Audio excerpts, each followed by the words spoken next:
Welcome back. Now, under pressure to mobilize 50 to 60,000 crore rupees annually to implement its 5-pole guarantees and developmental projects, Congress-led Karnataka government has recently roped in Boston Consulting Group to help with suggestions to boost its revenue. Now, BCG will work with the State Finance Department for 6 months and has quoted a fee of around 9.5 crore rupees for this. Some of the proposals could be included in next budget. Now, BJP leader R. Ashoka said the Chief Minister Siddaramaiah might even monetize the Vidhan Sabha, the Legislative House, to raise resources. This comment follows one of BCG's suggestions to consider monetizing around 25,000 acres of land in and around Bengaluru in its draft report. Interestingly, even as BJP criticizes Congress for doing this, they had also roped in BCG in 2020 to attract investments in the state. Now, the Karnataka government has been facing the wrath of the public for rapid increases in tariffs, which political detractors say is the price of their poll guarantees. So take a look at what all has gone up in price. Power tariff, starting from July 1, 2023 itself, Karnataka government increased the electricity prices across the state by 2.89 per unit for those using more than 200 units per month. This was done to accommodate the Griha Jyoti scheme, which gives free 200 units to eligible households. Fuel sales tax. Karnataka government recently increased sales tax on petrol and diesel by 3.92% and 4.1% respectively, making both fuels costlier by about 3 rupees. Stamp duty. After a gap of 28 years, the state government in February 2024 affected this hike between 200 to 500% in stamp duty for all documents that do not require registration. Apart from this, the Karnataka government has recently already said publicly that they are thinking about increasing water tariffs as Bangalore Water Supply and Sewage Board is facing financial challenges. But interestingly, the challenge has come from also within. Congress party appears to be divided over Karnataka government's decision to hire this group at a cost as high as 10 crore almost. Praveen Chakravarti, chairman of Professionals Congress and Data Analytics, quoted Money Control's report while taking to X and wrote, if one wins elections by outsourcing core political functions to external fee-charging transactional consultants, then one also governs by outsourcing core policy functions to similar consultants. All India Professionals Congress Karnataka rejected their own national chairman's stance, saying that they don't agree with it. Certainly, not everyone is seeing eye to eye in the Congress itself. The question we ask is simply this. This is like paying or using public money to fund what was essentially your politics. This kind of consultancy should have been done internally in the Congress party before they made these guarantees, instead of using taxpayers' money after coming to power to figure out how to fund their guarantees. We'll take that to our guests in just a bit.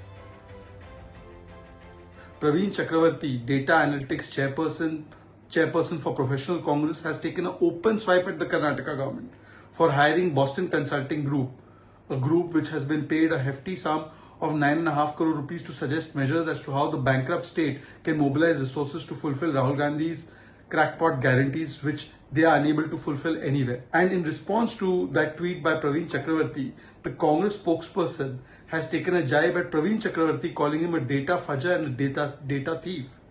This kind of infighting is common within Congress. First of all, Boston Consulting Group is also been hired by his Prime Minister Narendra Modi to come out with a Vision 2047 blueprint. The central government has hired Boston Consultancy Group. His own father has used Boston Consultancy Group. Mr. Bommai, as Chief Minister, has used BCG.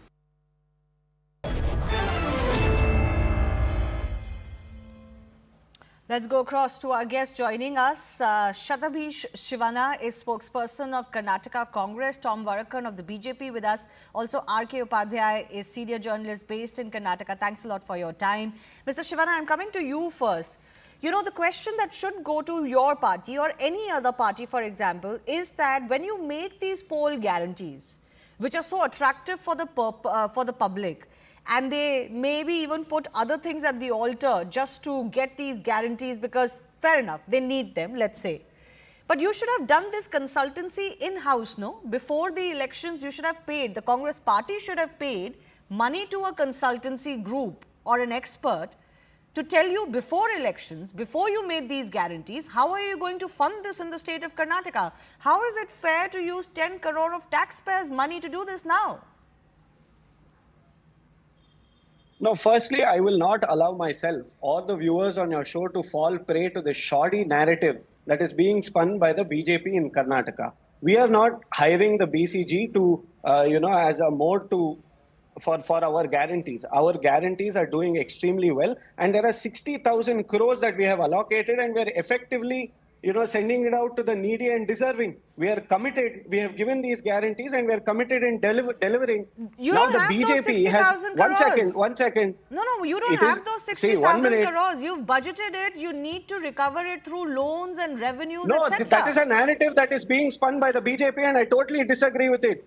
The BJP has underperformed in the previous Lok Sabha elections in this Lok Sabha elections compared to the previous one under the incompetent leadership of Mr. Vijayendra, the flag bearer of nepotism. And now with half-baked knowledge, they're coming to the fore and they're spinning out such a shoddy narrative. I will not accept this even for once. Now, please, I'll tell you why it is shoddy. Is this the first time a government, may it be the central or the state, is it the first time that we are hiring a consultation group or a consultation agency or enlisting them or entering into a contract with them? Absolutely not. I read an article posted by your channel, CNN News 18, under BCG's, Boston Consultancy Group's earlier ventures with the government, Center's vision document, Viksit Bharat, BCG, contract in 2023 by the Ministry of Electronics and IT for restructuring the NIC, BCG, Yeah. Goa government enlisted not to people. One boost second, let me revenue. finish. Let me finish. No, Let one me second. finish. There's a distinction. Let me finish. I myself mentioned how the previous Karnataka BJP please. government, one second, sir, I'll come back to you, has hired the BCG in the past. That was to attract investments. Other BJP governments have done so too. So the question is not whether you need this expertise from time to time or not. The question is, what is the purpose, the main purpose behind this? Is it not to boost your revenue? Is that also wrong? See, the purpose is to, avoid financial leakages. Now, you are equating it to the guarantee as though we're enlisting them and seeking their help and their consultation only for the purposes of our guarantees. Our guarantees was a promise that we made during the election, and we're committed to it. We will not, go back one step on it. And please let me finish. The Karnataka government, the earlier BJP dispensation, had appointed the same BCG to attract investments. The contract was worth 12 crores. It was worth 12 crores. What is the problem? Are we siphoning anybody's money? Now, Vijayendra has the audacity to say that it is akin to handing over reins to the East India Company when his own government was doing it, when the central government was doing it. I didn't want to come to this just yet, but one second. I want to focus on the, I do want to focus on the guarantees part. I'll tell you why. Because it sounds very nice to say that yes, these groups have been hired in the past too, and their purpose is not just to fund guarantees. You could maybe argue that if we hadn't seen so many back-to-back statements by your own Congress leaders, who to say that, listen, we need more money to fund these guarantees. Your own leaders have said that. Tariffs have gone up one after the other. DK Shivkumar is saying we need money and we, for water tariffs will go up for that. But I'll come back to you, Mr. Shivana. Let me give Tom Vadakan an opportunity as well. Tom Vadakan, please respond to what the Congress spokesperson is saying. Not the first time a group has been hired, not the first time a fancy fee has been given to a group from overseas. BJP has done this too. It's very interesting to see the enthusiasm that he's showing in his defense. Well, let me put facts correctly. You can hire a consultancy, no problem, but not when the house is on fire.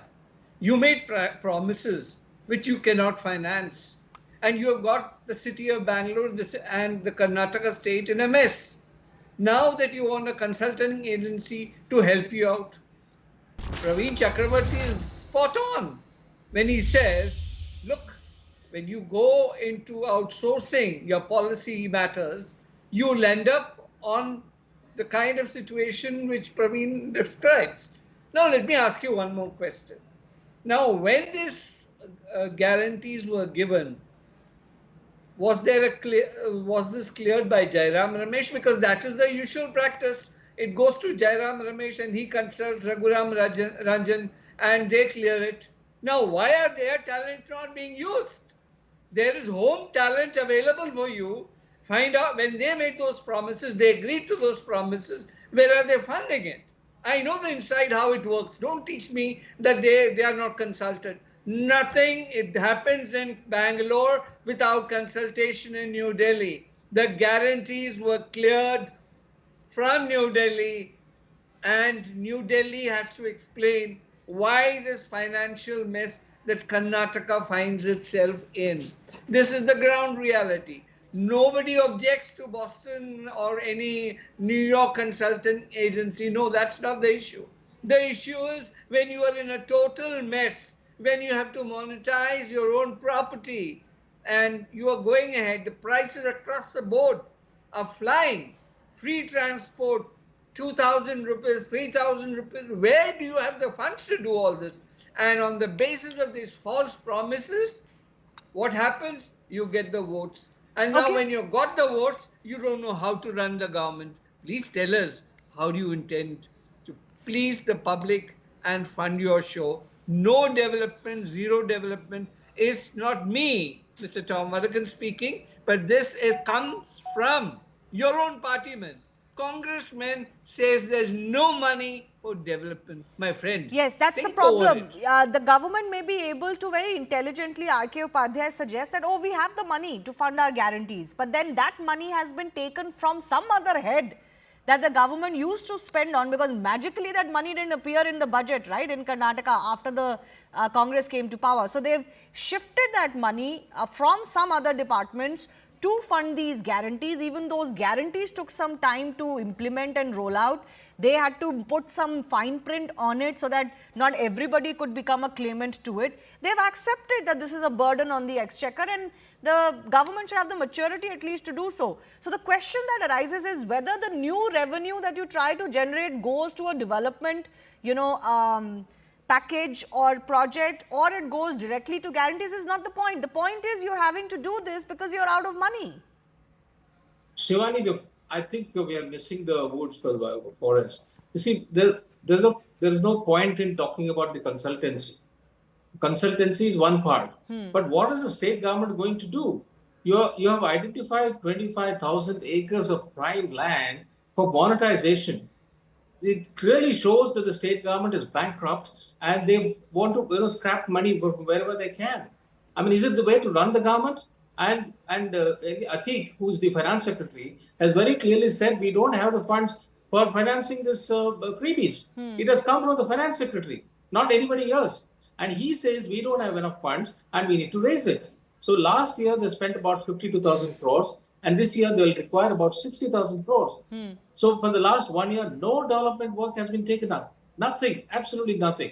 And this year again, you want to raise money for these freebies. How long do you want to continue this? Look, the Congress tried this trick once during the assembly elections and they succeeded. And they tried again during the Lok Sabha elections. They didn't succeed to the extent they hoped for. So it is time that they realize that this thing doesn't work. And people also are not so enamored of this. So please scale it down. Do you think so, R.K. Upadhyay, that the public pendulum on this is shifting? That the public is becoming wiser, that, you may fall for it, but ultimately it's like taking from one hand and giving from another.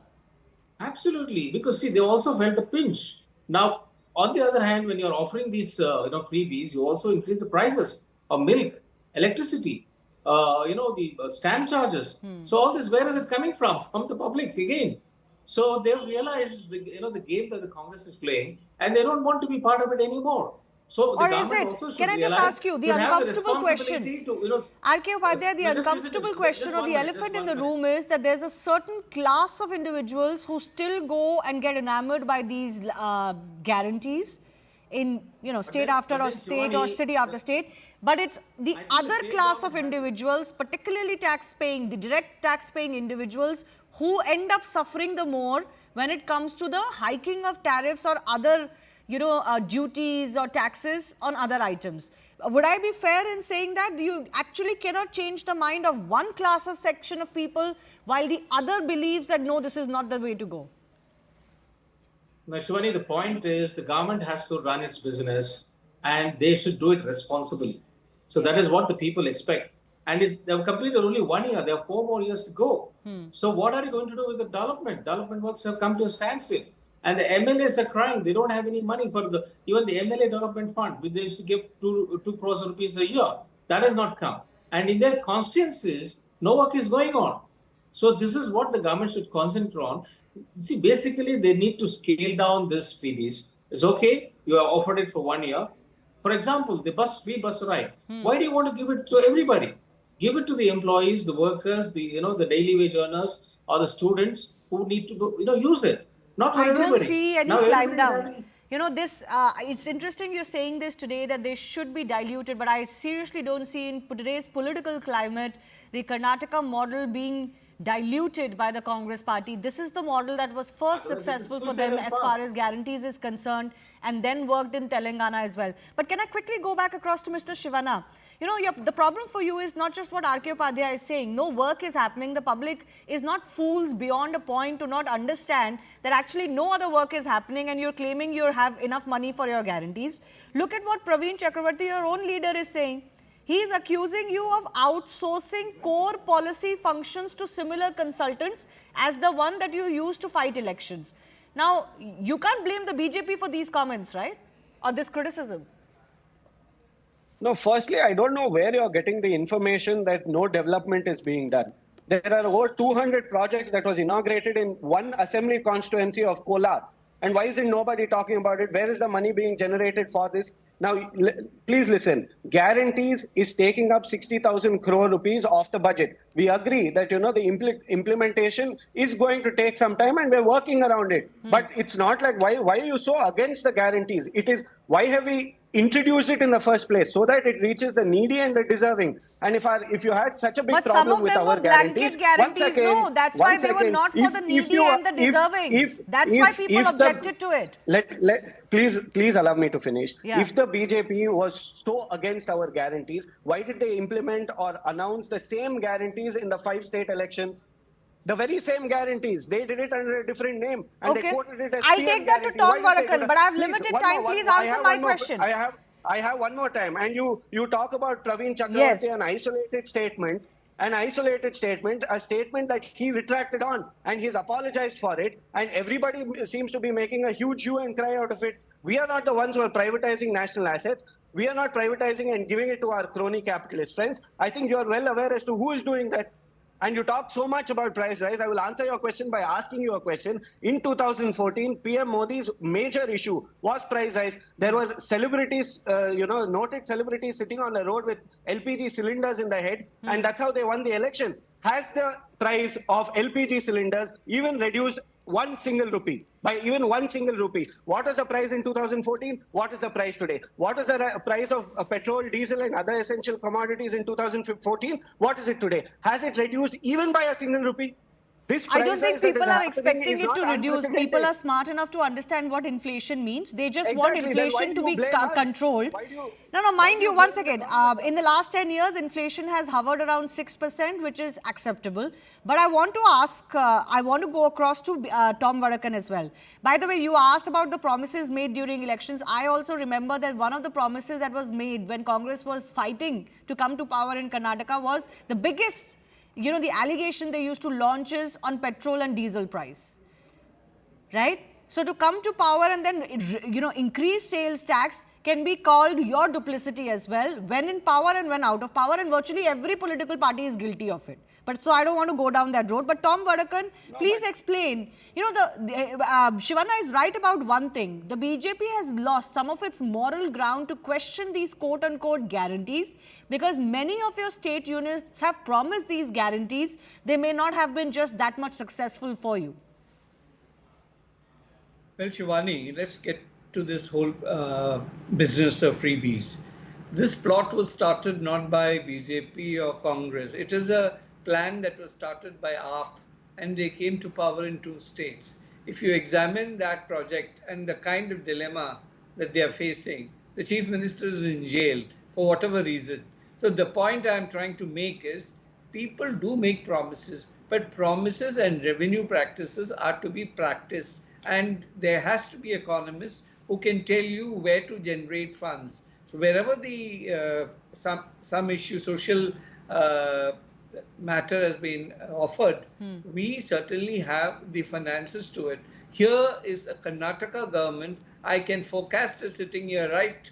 Next 2 years, they won't have money for salaries and pension. Just watch out, Shivani, the kind of mess that they're going to be. They may hire Boston or New York consultancy agencies, but he talks about development. Just step into the city of Bangalore and you will find the roads, the payments in such a blessed mess. He talks about development and he's talking about some pilot projects running here, there, which was inaugurated. Watch his words, inaugurated. And inauguration, of course, they always do. So let me tell him that look, have a look at the mirror and look at yourself and find out what deep trouble you are in. Right. You know, I remember ahead of these general elections, there was this whole talk about freebies, quote unquote freebies. It went to the EC, it went to the Supreme Court.